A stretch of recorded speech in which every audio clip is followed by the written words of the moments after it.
Welcome to the Health Zone. My name is Dr. Toju Chikiobi, but everybody calls me Dr. Toju. We have a wonderful show in store for you today. We're going to be talking about caring for newborns.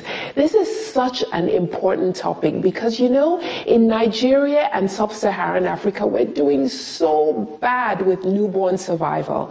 Do you know that 1.16 million babies die in Africa every single year? And another 1 million are born stillborn.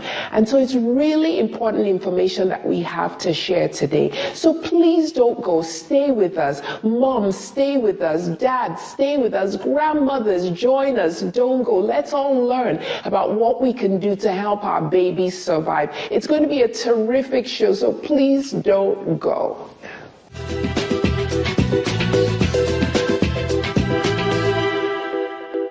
So on today's show, we're going to be talking about caring for newborns, the do's and the don'ts. And we have an amazing guest with us today. She's actually a return guest. She's been on the Health Zone before. Her name is Dr. Efumbo Doseku. Dr. Doseku is the CEO of the Outreach Hospital Group. The group consists of 4 acute care centers here in Lagos State, in Ovota, Satellite Town, Festac Town, and Aja. The vision of the Outreach Hospital Group is to be the largest and best provider of healthcare services for babies, women, and children in all of Nigeria. And they really can do that because in 2015, they actually won the Nigerian Healthcare Excellence Award as the best hospital providing secondary care in all of Nigeria. Very, very impressive. So we're really honored to have her here with us today. Dr. Doseku, welcome to the Health Zone. Thank you very much. I'm just going to call her Efumbo. We go back a long ways, so it's so good to have you here. Thank you so much. So, as is our usual custom on the Health Zone, before we launch into the meat of our discussion, we go out to see what the man and the woman on the street know about newborn care. That's really important because we're not doing very well in Nigeria and in sub-Saharan Africa with just statistics around newborn care survival. So stay with us. Let's watch the video together and find out what they have to say. Let's watch. Today we'll be talking to the man in the street. What kind of food do you give your baby to eat? The first thing we do, we breastfeed our baby for 6 months. It's only breast and water. Is there anything that you need to do for your baby to make sure that your baby is okay, your baby stays alive? You sleep under the net to protect the baby from malaria. You make sure that the baby is okay. If the baby is having any feeling, you take the baby to the hospital. We used to go clinic. Yes. And you protect the baby's food, the water the baby drinks, the clothes the baby wears, the bed the baby sleeps, everything that baby is doing. Make sure you wash your baby. Okay, so what do they do for your baby in the clinic? You take immunization. When you put your baby to sleep, how do you do it? You lie the baby at the back. Okay. Then when the baby started growing, you turn it back. Maybe the baby can turn on its own, but not. You can even lie the baby through the tummy.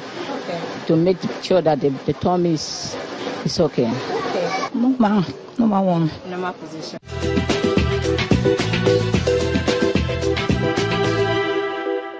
So, Efumbo, Dr. Doseku. Yes. Women and grandmothers have cared for babies for hundreds of years. Why do we need to teach them? Why do we need to teach them how to do it?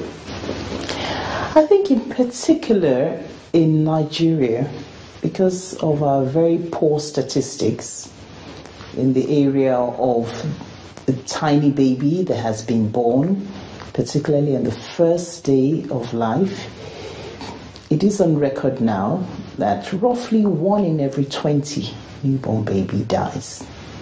I think already within our culture, there's the expectation, there's the knowledge that that's a very vulnerable time. That's quite a difficult time in the life of a child.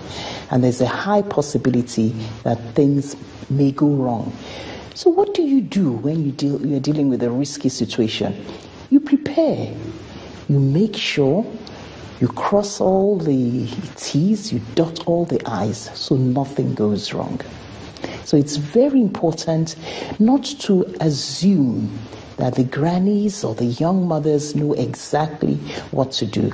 We must have a system in Nigeria where we educate and we support mothers who are pregnant and also give a lot of support when the babies are born, particularly when we have that knowledge that 50% of babies are born at home, either with the grannies or with traditional birth attendants or a retired nurse. So there must be full knowledge. We can't leave this knowledge only within the setting of our healthcare system. It must go down to community and household practices. So everybody must know the right thing to do and the wrong things that they must not do.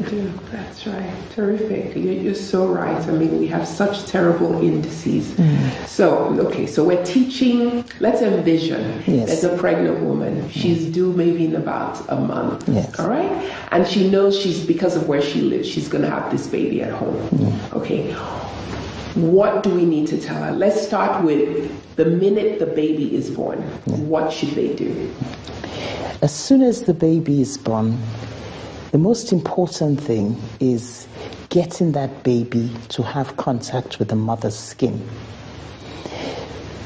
Of course, there's still some blood flow going on within the mother and the baby through the umbilical cord. So you allow for a few minutes for there to be like a little increase amount of blood that goes into the baby. And then the caretaker or whoever is in charge of that delivery will get into a position to cut the cord. Meanwhile, the baby is already having skin-to-skin contact with the mother. Cutting that cord is a very important step, and we must never take it as a light, I would say, task. Because two things can go wrong. If you don't tie two sides properly, you must tie the two sides of that cord properly, and it's in the center you do the snip. Because if you don't tie properly, you can just suddenly have